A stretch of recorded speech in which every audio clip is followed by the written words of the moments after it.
इसलिए हम कहते हैं ना कि जगन्नाथ जी अपनी आंखें कभी बंद नहीं करते और इतनी बड़ी बड़ी आंखें लेकर जगन्नाथ जी खुली रखते हैं। क्यों?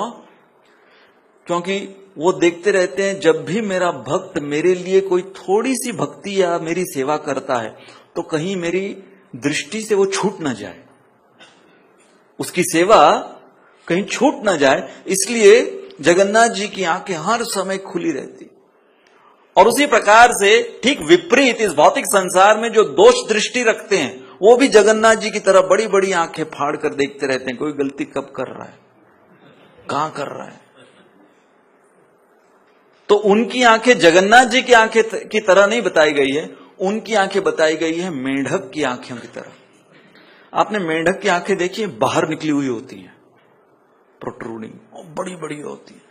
तो बताया गया है कि जैसे जगन्नाथ जी बिना पलक झपके अपनी आंखें फाड़े हुए अपने भक्त की भक्ति को देखना चाह रहे हैं, वैसे ही जो फॉल्ट फाइंडर होता है वो मेढक की तरह अपनी आंखें बाहर निकाले हुए वो भी बिना पलक झपके ताक में रहता है कब कोई गलती करे। और अगर कोई गलती नहीं कर रहा तो वो मेंढक अपनी आंखें और फाड़ता रहता है और फाड़ता रहता है, क्यों नहीं कर रहा है गलती, क्यों नहीं कर रहा है, और फाड़ते फाड़ते फिर फट जाता है पूरा।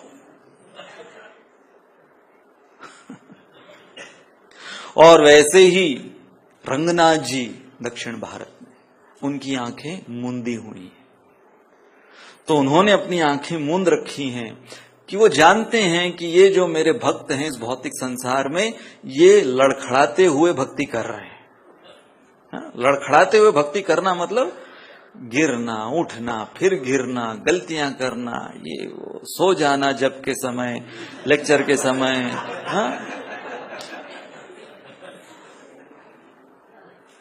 तो वो जानते हैं कि गलतियों से परिपूर्ण भक्ति कर रहा है ये। तो कहते हैं मैं कितना भी देखूं तो वो आंखें मूंद लेते हैं कि चलो सुनता रहता हूं, बीच बीच में हरे कृष्णा सुनता रहेगा, ये बोलता हुआ देखूंगा तो हर समय डुलकी मारते हुए दिखेगा ये, तो आंखें मूंद लेते हैं। तो ये देखो, ये भगवान का दृष्टिकोण है हमारे प्रति।